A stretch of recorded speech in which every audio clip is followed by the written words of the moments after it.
Biblion ചാനലിലേക്ക് നിങ്ങൾക്കേവർക്കും സ്വാഗതം. പ്രഭാഷകൻ 35-ാം അധ്യായം. ചോദ്യങ്ങളും ഉത്തരങ്ങളും. ചോദ്യം 1. നിയമം പാലിക്കുന്നത് എന്തിന് തുല്യമാണ്? ഉത്തരം: നിരവധി ബലികൾ അർപ്പിക്കുന്നതിന് തുല്യമാണ്. ചോദ്യം 2. എന്ത് പാലിക്കുന്നതാണ് നിരവധി ബലികൾ അർപ്പിക്കുന്നതിന് തുല്യമാണ് എന്ന് പറയുന്നത്? ഉത്തരം: നിയമം പാലിക്കുന്നത്. ചോദ്യം 3. കൽപ്പനകൾ അനുസരിക്കുന്നത് എന്തിന് തുല്യവുമാണ്? ഉത്തരം: സമാധാന ബലിക്ക് തുല്യവും. ചോദ്യം 4. എന്ത് അനുസരിക്കുന്നതാണ് സമാധാന ബലിക്ക് തുല്യവും എന്ന് പറയുന്നത്? ഉത്തരം: കൽപ്പനകൾ അനുസരിക്കുന്നത്. ചോദ്യം 5. കരുണയ്ക്കു പകരം കരുണ കാണിക്കുന്നത് എന്തിന് തുല്യമാണ്? ഉത്തരം: ധാന്യബലിക്ക് തുല്യമാണ്. ചോദ്യം 6. എന്തിന് പകരം എന്ത് കാണിക്കുന്നതാണ് ധാന്യബലിക്ക് തുല്യമാണ് എന്ന് പറയുന്നത്? ഉത്തരം: കരുണയ്ക്കു പകരം കരുണ കാണിക്കുന്നത്. ചോദ്യം 7. ഭിക്ഷ കൊടുക്കുന്നവൻ എന്ത് ബലിയാണ് അർപ്പിക്കുന്നത്? ഉത്തരം: കൃതജ്ഞതാ ബലി അർപ്പിക്കുന്നു. ചോദ്യം 8. ആരാണ് കൃതജ്ഞതാ ബലി അർപ്പിക്കുന്നത്? ഉത്തരം: ഭിക്ഷ കൊടുക്കുന്നവൻ കൃതജ്ഞതാ ബലി അർപ്പിക്കുന്നു. ചോദ്യം 9. ദുഷ്ടതയിൽ നിന്ന് ഒഴിയുന്നത് ആർക്ക് പ്രീതികരമാണ് എന്നാണ് പറയുന്നത്? ഉത്തരം: കർത്താവിന് പ്രീതികരമാണ്. ചോദ്യം 10. എന്തിൽ നിന്ന് ഒഴിയുന്നതാണ് കർത്താവിന് പ്രീതികരമാണ് എന്ന് പറയുന്നത്? ഉത്തരം: ദുഷ്ടതയിൽ നിന്ന് ഒഴിയുന്നത്. ചോദ്യം 11. എന്ത് പാപപരിഹാര ബലിയാണ് എന്നാണ് പറയുന്നത്? ഉത്തരം: അനീതി വർജിക്കുക പാപപരിഹാര ബലിയാണ്. ചോദ്യം 12. കർത്താവിനെ സമീപിക്കരുതാത്തത് എങ്ങനെ? ഉത്തരം: വെറും കൈയോടെ കർത്താവിനെ സമീപിക്കരുത്. ചോദ്യം 13. ഇവയെല്ലാം അനുഷ്ഠിക്കാൻ എന്ത് അനുശാസിക്കുന്നു എന്നാണ് പറയുന്നത്? ഉത്തരം: നിയമം അനുശാസിക്കുന്നു. ചോദ്യം 14. ആരുടെ ബലിയാണ് ബലിപീഠത്തെ അഭിഷേകം ചെയ്യുന്നത്? ഉത്തരം: നീതിമാന്റെ ബലി. ചോദ്യം 15. നീതിമാന്റെ ബലി എന്തിനെയാണ് അഭിഷേകം ചെയ്യുന്നത്? ഉത്തരം: ബലിപീഠത്തെ അഭിഷേകം ചെയ്യുന്നു. ചോദ്യം 16. ആരുടെ ബലിയുടെ സുഗന്ധമാണ് അത്യുന്നതൻ്റെ സന്നിധിയിലേക്ക് ഉയരുന്നത്? ഉത്തരം: നീതിമാന്റെ ബലിയുടെ സുഗന്ധം. ചോദ്യം 17. നീതിമാന്റെ ബലിയുടെ സുഗന്ധം എവിടേക്കാണ് ഉയരുന്നത്? ഉത്തരം: അത്യുന്നതൻ്റെ സന്നിധിയിലേക്ക് ഉയരുന്നു. ചോദ്യം 18. ആരുടെ ബലിയാണ് സ്വീകാര്യമാണ് എന്ന് പറയുന്നത്? ഉത്തരം: നീതിമാന്റെ ബലി സ്വീകാര്യമാണ്. ചോദ്യം 19.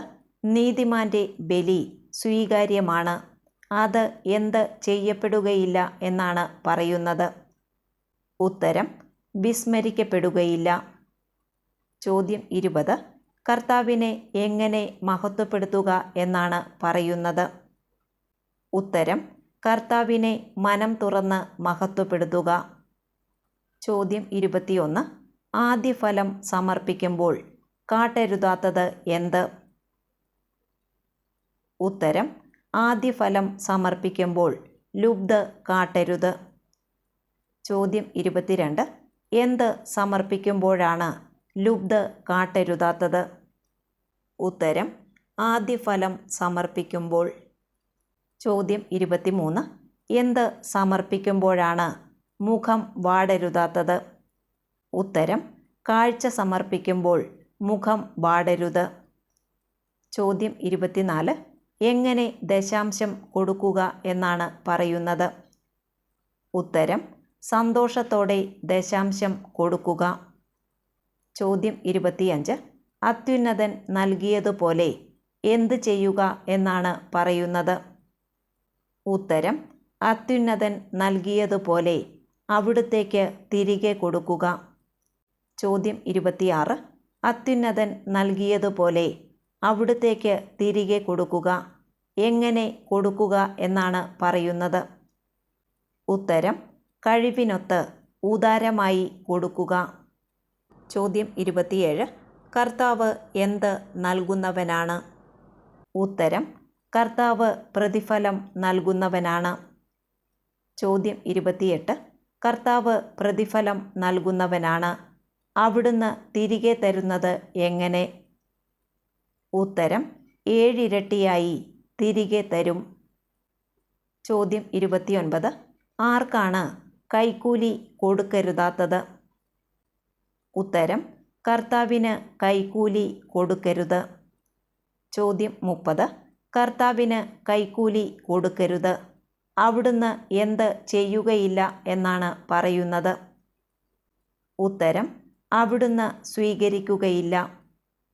ചോദ്യം 31. എങ്ങനെയുള്ള ബലിയിലാണ് ആശ്രയിക്കരുതാത്തത്? ഉത്തരം: അനീതിപൂർവമായ ബലിയിൽ ആശ്രയിക്കരുത്. ചോദ്യം 32. കർത്താവ് എങ്ങനെയുള്ള ന്യായാധിപനാണ്? ഉത്തരം: കർത്താവ് പക്ഷപാതമില്ലാത്ത ന്യായാധിപനാണ്. ചോദ്യം 33. കർത്താവ് ആരോടാണ് പക്ഷപാതം കാണിക്കുന്നില്ലാത്തത്? ഉത്തരം: അവിടുന്ന് ദരിദ്രനോട് പക്ഷപാതം കാണിക്കുന്നില്ല. ചോദ്യം 34. ആരുടെ പ്രാർത്ഥനയാണ് കർത്താവ് കേൾക്കുന്നത്? ഉത്തരം: തിന്മയ്ക്ക് വിധേയനായവൻ്റെ പ്രാർത്ഥന. ചോദ്യം 35. കർത്താവ് എന്തൊക്കെയാണ് അവഗണിക്കുകയില്ലാത്തത്? ഉത്തരം: അനാഥൻ്റെ പ്രാർത്ഥനയോ വിധവയുടെ പരാതികളോ അവിടുന്ന് അവഗണിക്കുകയില്ല. ചോദ്യം 36. ആരുടെ പ്രാർത്ഥനയാണ് കർത്താവ് അവഗണിക്കുകയില്ലാത്തത്? ഉത്തരം: അനാഥൻ്റെ പ്രാർത്ഥന. ചോദ്യം 37. ആരുടെ പരാതികളാണ് കർത്താവ് അവഗണിക്കുകയില്ലാത്തത്? ഉത്തരം: വിധവയുടെ പരാതികൾ. ചോദ്യം 38. ആർക്കെതിരായി വിധവ വിലപിക്കുമ്പോഴാണ് അവളുടെ കവിളിലൂടെ കണ്ണീർ ഒഴുകുകയില്ലേ എന്ന് ചോദിക്കുന്നത്? ഉത്തരം: തൻ്റെ കണ്ണീരിന് കാരണമായവന് എതിരായി വിധവ വിലപിക്കുമ്പോൾ. ചോദ്യം 39. കർത്താവിന് പ്രീതികരമായി ശുശ്രൂഷ ചെയ്യുന്നവൻ ആരാണ് എന്നാണ് പറയുന്നത്? ഉത്തരം: കർത്താവിന് പ്രീതികരമായി ശുശ്രൂഷ ചെയ്യുന്നവൻ സ്വീകാര്യനാണ്. ചോദ്യം 40. ആരുടെ പ്രാർത്ഥനയാണ് മേഘങ്ങളോളം എത്തുന്നത്? ഉത്തരം: കർത്താവിന് പ്രീതികരമായി ശുശ്രൂഷ ചെയ്യുന്നവൻ്റെ പ്രാർത്ഥന. ചോദ്യം 41. കർത്താവിന് പ്രീതികരമായി ശുശ്രൂഷ ചെയ്യുന്നവൻ്റെ പ്രാർത്ഥന എവിടെ വരെയാണ് എത്തുന്നത്? ഉത്തരം: കർത്താവിന് പ്രീതികരമായി ശുശ്രൂഷ ചെയ്യുന്നവൻ്റെ പ്രാർത്ഥന മേഘങ്ങളോളം എത്തുന്നു. ചോദ്യം 42. ആരുടെ പ്രാർത്ഥനയാണ് മേഘങ്ങൾ തുളച്ചു കയറുന്നത്? ഉത്തരം: വിനീതൻ്റെ പ്രാർത്ഥന മേഘങ്ങൾ തുളച്ചു കയറുന്നു. ചോദ്യം 43. വിനീതൻ്റെ പ്രാർത്ഥന എവിടെ എത്തുന്നതുവരെയാണ് അവൻ സ്വസ്ഥനാവുകയില്ലാത്തത്? ഉത്തരം: കർത്തൃസന്നിധിയിൽ എത്തുന്നതുവരെ അവൻ സ്വസ്ഥനാവുകയില്ല. ചോദ്യം 44. എപ്പോൾ വരെയാണ് വിനീതൻ പിൻവാങ്ങുകയില്ലാത്തത്? ഉത്തരം: ന്യായവിധി നടത്തി നിഷ്കളങ്കന് നീതി നൽകാൻ അത്യുന്നതൻ സന്ദർശിക്കുന്നതുവരെ. ചോദ്യം 45. ന്യായവിധി നടത്തി ആർക്ക് നീതി നൽകാൻ അത്യുന്നതൻ സന്ദർശിക്കുന്നതുവരെയാണ് വിനീതൻ പിൻവാങ്ങുകയില്ലാത്തത്? ഉത്തരം: നിഷ്കളങ്കന് നീതി നൽകാൻ അത്യുന്നതൻ സന്ദർശിക്കുന്നതുവരെ. ചോദ്യം 46. ആരാണ് വൈകുകയോ സ്വസ്ഥനായിരിക്കുകയോ ഇല്ലാത്തത്? ഉത്തരം കർത്താവ്. ചോദ്യം 47. ആരുടെ അരക്കെട്ടാണ് കർത്താവ് തകർക്കുന്നത്? ഉത്തരം നിർദ്ദയൻ്റെ അരക്കെട്ട്. ചോദ്യം 48. കർത്താവ് ആരോടാണ് പകരം വീട്ടുന്നത്? ഉത്തരം ജനതകളോട്. ചോദ്യം 49. ആരുടെ കൂട്ടത്തെയാണ് കർത്താവ് നിർമ്മാർജ്ജനം ചെയ്യുന്നത്? ഉത്തരം ധിക്കാരികളുടെ കൂട്ടത്തെ. ചോദ്യം 50. ആരുടെ ചെങ്കോലാണ് കർത്താവ് തകർത്തു കളയുന്നത്? ഉത്തരം അനീതി പ്രവർത്തിക്കുന്നവൻ്റെ ചെങ്കോൽ. ചോദ്യം 51. കർത്താവ് ധിക്കാരികളുടെ കൂട്ടത്തെ ചെയ്യുന്നത് എന്ത്? ഉത്തരം നിർമ്മാർജ്ജനം ചെയ്യും. ചോദ്യം 52. അനീതി പ്രവർത്തിക്കുന്നവൻ്റെ ചെങ്കോൽ കർത്താവ് ചെയ്യുന്നത് എന്ത്? ഉത്തരം തകർത്തു കളയും. ചോദ്യം 53. മനുഷ്യന് എന്തിനൊത്തും പ്രയത്നങ്ങൾക്ക് എന്ത് അനുസരിച്ചുമാണ് അവിടുന്ന് പ്രതിഫലം നൽകുന്നത്? ഉത്തരം മനുഷ്യന് പ്രവൃത്തിക്കൊത്തും പ്രയത്നങ്ങൾക്ക് അവയുടെ വൈഭവത്തിന് അനുസരിച്ചും അവിടുന്ന് പ്രതിഫലം നൽകും. ചോദ്യം 54. കർത്താവ് തൻ്റെ ജനത്തിൻ്റെ പരാതികൾക്ക് വിധി കൽപ്പിച്ച് എന്തിലാണ് അവരെ ആനന്ദിപ്പിക്കുന്നത്? ഉത്തരം തൻ്റെ കരുണയിൽ അവരെ ആനന്ദിപ്പിക്കും. ചോദ്യം 55.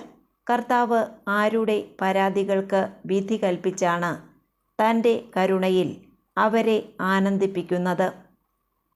ഉത്തരം തൻ്റെ ജനത്തിൻ്റെ പരാതികൾക്ക് വിധി കൽപ്പിച്ച്. ചോദ്യം 56. വരൾച്ചയുടെ നാളുകളിൽ മഴക്കാറുപോലെ കഷ്ടതയിൽ എന്ത് ആശ്വാസപ്രദമാണ്? ഉത്തരം കർത്താവിൻ്റെ കരുണ ആശ്വാസപ്രദമാണ്. ചോദ്യം 57. എന്തുപോലെയാണ് കഷ്ടതയിൽ കർത്താവിൻ്റെ കരുണ ആശ്വാസപ്രദമാണ് എന്ന് പറയുന്നത്? വരൾച്ചയുടെ നാളുകളിൽ മഴക്കാറുപോലെ.